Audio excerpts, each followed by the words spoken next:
안녕하세요. 성지가 좋다의 아나운서 박연영입니다. 아는 만큼 보입니다. 우리가 지금까지 이렇게 봐왔던 성지들을 통해서 우리의 지식만 쌓이는 것이 아니라 우리 신앙도 계속해서 함께 자라고 있다는 생각이 드는데요.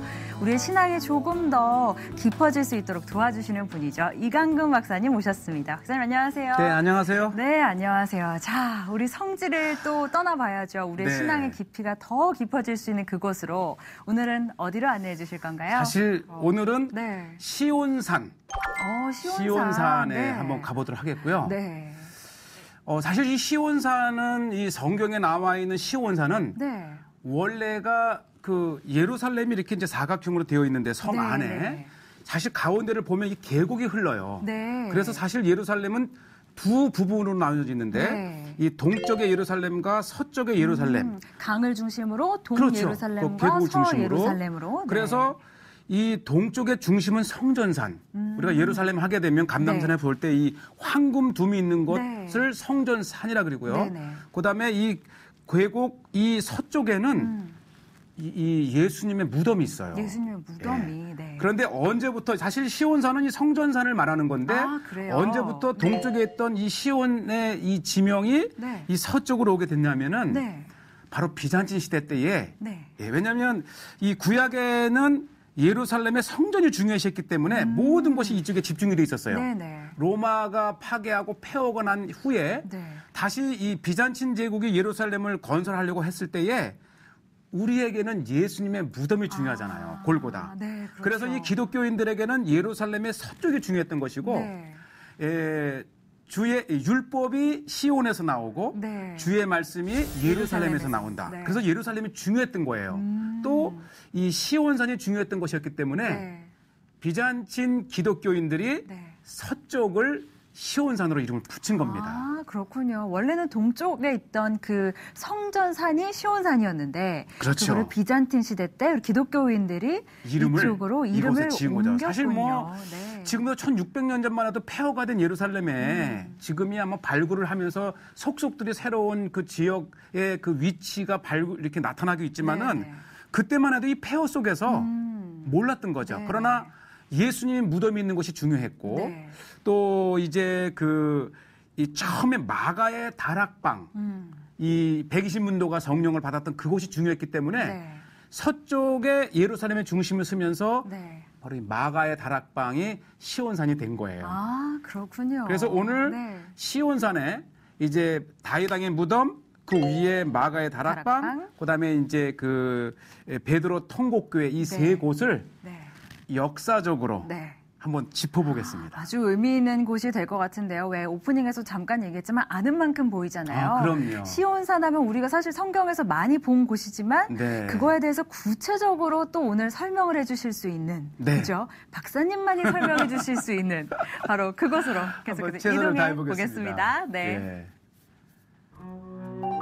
지금 예루살렘의 성 남쪽을 이제 타고 올라가고 있고요. 이것이 이제 시온산으로 오르는 길 중에 하나인데 딱 벌써 이 파라솔에도 보이듯이 마운트 지온. 그래서 이곳에는 이제 다윗 왕의 무덤과 그 위층에 또 저 마가의 다락방 이렇게 볼 수 있는 아주 복합적인 건물인데 이 현대식 건물로 지어진 곳이지만 이 위치만큼은 뭐 이 고고학적 사실이라든지 여러 증황을 통해서 위치를 아주 가늠해 볼 수 있는 중요한 단서가 되는 것이죠. 현대식 건물로 지었지만 그게 역사적으로 이 터가 그렇기 때문에 여기다 다시 짓게 된 거예요. 이제 후에 조금 지나면 이제 드론으로 이 모습을 보시게 되겠는데 먼저 들어온 것이 바로 다윗 왕의 무덤입니다. 사실 이것도 기독교인이 위치를 잡아준 거예요. 사도행전에 보면 이 베드로가 이 설교를 할 때에 다윗 왕의 무덤이 우리 가운데 있지 아니하냐. 이거 중요한 이 고백이거든요. 그래서 이곳에 다윗 왕의 무덤을 가묘로 만들어 놓은 것이죠. 그게 이제 또 이스라엘이 그래도 다윗 왕의 무덤이니까 우리 것이다 해서 지금 이스라엘 정부가 관할을 하고 있지만은 이 이스라엘에 들어서기 전에 이곳은 예루살렘의 대주교가 거했던 중요한 이 기독교 장소입니다. 그렇군요. 이제 방금 우리가 남자 기도처 이것도 나눠져 있군요. 기도실이요. 그렇죠. 이 유대교는 남자와 여자의 기도하는 그 네. 이제 확실하게 분리가 돼 있어요. 네, 그래서 네. 조금 전에 남자의 기도하는 모습을 보았다면 네. 이것은 여자 부분인데 네. 이것은 이제 또 또 목사님 여성이 사모님께서, 네. 제 아내가 네. 아주 그 호흡이 잘 맞아요. 제가 그럼요. 들어갈 수 없는 부분은 또 이렇게 무역자이시니까. 여성 네. 지역을 이렇게 보는데 잘 보시죠. 네. 특히 여성분들은 쉽게 보실 수 있는 모습이었지만은 남자들은 들어갈 수 없는 그렇죠. 곳이라 좀 새로웠을 것이고요. 자, 이제 이렇게 해서 다윗 왕의 무덤을 둘러보면 네. 사실은 바로 위층이 네. 이제 마가의 다락방입니다. 마가의 나라. 이제 올라가기 전에 네. 이제 유대인들의 그 상징인 메노라죠. 네. 유대인들의 아주 그 등대를 의미하는 건데 네. 이렇게 이제 밖으로 나와서 예전에는 이게 그 연결? 계단으로 바로 네. 연결이 되었다 그래요. 네. 아마 2층에서 제가 한번 보여드리겠는데 네. 이렇게 밖으로 나와서 가다 보면 역시 다윗 왕의 하프를 치는 다윗 왕이 사실은 음악을 또 좋아하고 예. 춤추는 것도 좋아하고 했잖아요. 이 코가 네. 저게 잘못된 게 아니고 일부러 아, 미완성을 오. 왜냐면 유대인들은 이 우상을 네. 아주 절대 배격하잖아요. 네. 그래서 완성된 다윗 왕의 모습조차도 하나의 우상이 될 수 우상이 있다. 될 수 있다. 그래서 코를 이렇게 코를, 납작하게 해서 네. 이건 미완해. 네. 그래서 이제 다윗 왕을 표시한 그 유대인들의 어떤 그 신앙심을 네. 엿볼 수가 있고요. 네. 이제 같은 건물이지만 밖으로 나와서 이렇게 2층으로 올라가게 되면 네.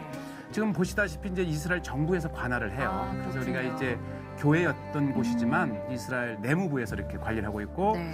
이렇게 해서 보면 Room of the Last Supper. 네. 이렇게 해서 요것은 이제 예수님의 마지막 만찬이 있었던 바로 그 최후의 만찬이 예, 있었던. 아마 건물은 후대에 지어졌지만은 네. 위치만큼은 이제 마가의 다락방이 있었던 네. 그 장소임을 볼 수 있고요. 네. 뭐 이렇게 훌쩍훌쩍 보실 때 여러 그 건물의 다양성이 있는 것은 네. 이제 비잔친 시대 때 또 이제 십자군 시대 때 이후에 계속 증축이 되면서 네. 다양한 이제 재사용된 건물 구조를 보실 수 있고 바로 요거는 십자군 시대 때입니다. 아. 잘 보시죠. 네. 이제 아실 거예요. 네, 이 아치형. 아치형. 네. 그다음에 그 육중한 교회를 바치기 위해서 큰 그 기둥들. 그래서 아마 마가의 다락방을 다녀오신 분들께서는 아주 정교하고 다양한 그런 이제 내부 모습을 보시면서 아 나도 여기 갔다 왔다 네. 분들에게 그런 감탄을 자아냈을 수 네. 있고요. 그래서 그래서 모여 있네요. 예. 또 이런 것들은 이제 바로 이 모스크로 사용되었던 흔적입니다. 네. 보통 이제 교회나 이런 회당을 이슬람이 점령을 하게 되면은 네. 그것을 이제 이슬람 모스크화 시키면서 반드시 이제 이 메카를 향한 네. 이 그렇죠. 미브라브라고 하는 그 표시를 하면서 한때 이게 모스크였던 걸 볼 수 있고 요것은 금색의 이 올리브 나무인데 교황이 방문했을 때에 금으로 만든 네. 이제 이렇게 했었고 바로 요것이 네. 밑으로 내려가게 되면 네. 이제 아까 보았던 그 네. 다윗왕의 무덤이 있는 곳. 아마 이제 네. 한 5, 60년, 60년 전만 해도 네. 사실 이것을 통해서 가능하네요. 다윗왕의 무덤과 네. 이렇게 올라갈 수 있었고요. 아. 바로 요 모습입니다. 네. 우리가 이제 지금 현대에는 일부 북쪽에는 무덤이 들어서 있고 크리스천 무덤입니다. 예루살렘에 유일하게 묻힐 수 있는. 네. 그다음에 이제 남쪽으로는 저렇게 다양한 건물군들이 들어있지만은 네. 바로 요곳이 네. 비잔친 시대 때의 교회가 있었던 하기야 저 그림이 네. 요르단 마다바지도 6세기의 그림인데 네. 저기에 바로 요 아, 교회를 표시한 게 있어요. 그렇군요. 놀랍지 않습니까? 신기하네요. 비록 네. 이 모자이크로 좀 둔탁하지만 네.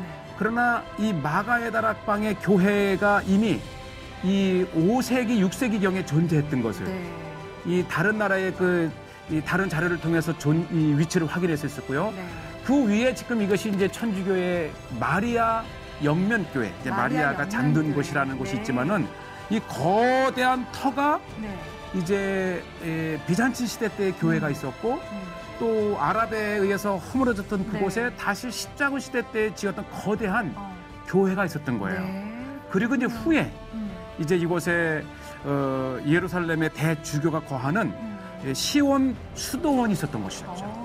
그리고 후에 이제 우여곡절 끝에 무너지고 보시죠. 이 돌 같은 게 다 이렇게 그 제 돌이 아닌 이유는 네. 무너지면 또 그 무너진 돌들을 주워 모아서 건물을 짓고 하면서 네. 아주 다양한 그 일치감은 없지만 그러게요. 바로 이곳은 기독교 2000년의 전승을 내려오는 그런 역사를 가진 곳이고요. 네. 제가 이 시온산을 보면서 한번 꼭 읽어드릴 성경 네. 구절이 하나 있는데 성경 구절 한번 보고 갈까요? 저희가요? 우리에게 무엇보다도 중요한 것은 사도행전 15장에 보면 이 바울과 바나바가 이제 파송을 받고 예루살렘에 이르러 교회와 교회와 사도와 장로들에게 영접을 받고 환영을 받고 이때 바울과 바나바가 찾았던 교회가 어디냐. 어떻게 보면 제1회 예루살렘 공의회가 열렸던 곳이 어디냐. 바로 지금 이 시온산입니다. 그렇군요. 왜냐하면 이 마가의 다락방에서 성령이 강림한 이후에 바로 이 마가의 다락방이 교회의 중심이 된답니다. 아주 중요한 장소네요. 우리가 마가의 다락방을 가신다면 오늘 짚어본 이 역사를 되새겨 보면 비록 교회는 후에 세워진 이제 조금 근대식 건물이지만 이곳이야말로 역사를 이어 내려오는 예루살렘 최초의 교회 또 마가의 다락방에서 성령 강림이 있었던 장소로 가는 거죠. 성령 강림이 있었던 장소는 저희에게도 참 현대를 살아가는 우리에게도 너무 의미가 있는 그런 사건이잖아요. 너무 이 보이는 것만 보면서 이게 뭐 2000년 전의 건물이 할 것이 아니고 이 눈을 감고 역사를 거슬러 올라가면 끊임없이 교회의 역사가 지속되어 온 1500년 전에 요르단에 있는 마다바 지역에서 발견된 지도에 또 이 교회가 표시된 그런 역사적인 장소라는 거죠. 역시 아는 만큼 보이는 것 같습니다. 이 짧은 시간에 제가 잘 설명을 했는지 모르겠어요. 계속해서 좀 영상을 볼까요? 같이 가보시죠. 자, 이렇게 해서 이제 우리가 다윗왕의 무덤과 또 마가의 다락방을 둘러보고 이제 동쪽으로 이 기슭을 내려가면 또 하나의 우리에게 잊을 수 없는 교회 베드로 통곡교회가 나옵니다. 베드로 통곡교회. 바로 다글기 전에 내가 나를 3번 부인하니라 했을 때에 그 아니라 했지만은 막상 이 신문 받으시는 예수님을 보고 두려운 베드로가 끝내 알지 못한다고 이렇게 부인을 했었고요. 특히 이곳은 이제 이곳의 베란다에서 보면 저 건너편에 보이죠? 저곳이 바로 아겔다마수도원. 요거 흰놈의 골짜기에 있는 곳인데요. 그 유다가 예수님을 팔잖아요. 나중에 회개를 하고 그 돈을 다시 제사장에게 던졌을 때에 이곳은 이 땅을 사서 나그네의 묘지를 삼자.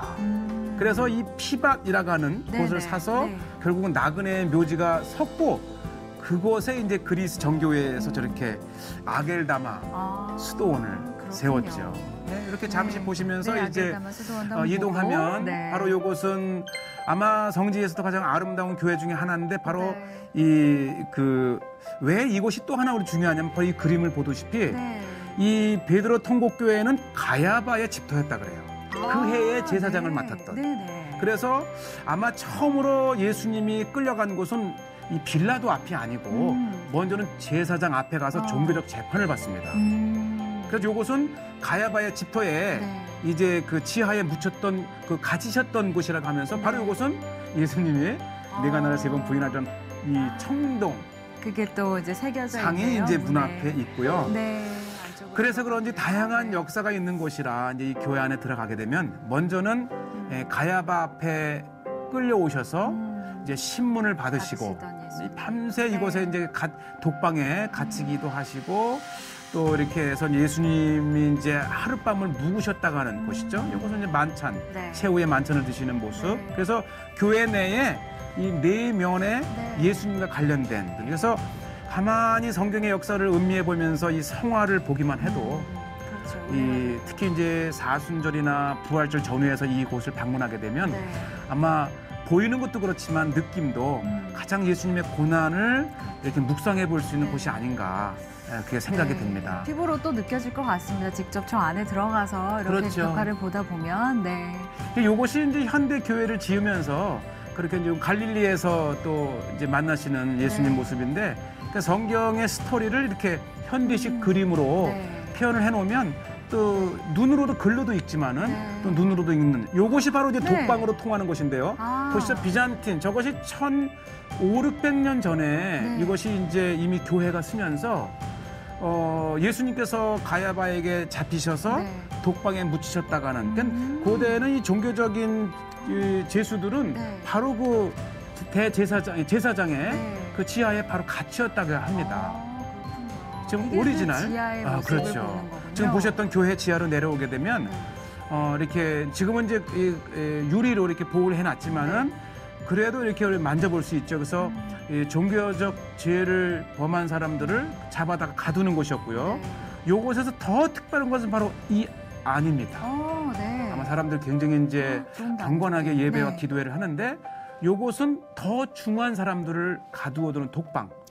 처음에 보셨던 그 위로 네. 끌어내리고 끌어올리지 않으면 나올 수 없는 이곳에 제가 직접 한번 내려가 보고 있죠. 아마 이곳에서 예수님께서 그 밤을 차가운 이 독방, 바위방, 이 굴 속에서 이제 묻히셨다고 하는 것이죠. 네. 또 이 조각상이 우리에게 이제 강한 인사이트를 주는데 네. 바로 이 한 소자가 네. 이제 신문 받은 예수님에게 너도 같은 사람이다 했을 때에 난 절대 아니다. 닭이 울면서 깨닫지는데 아마 전승에 아마 이 이후에 베드로는 닭고기를 절대 먹지 않았답니다.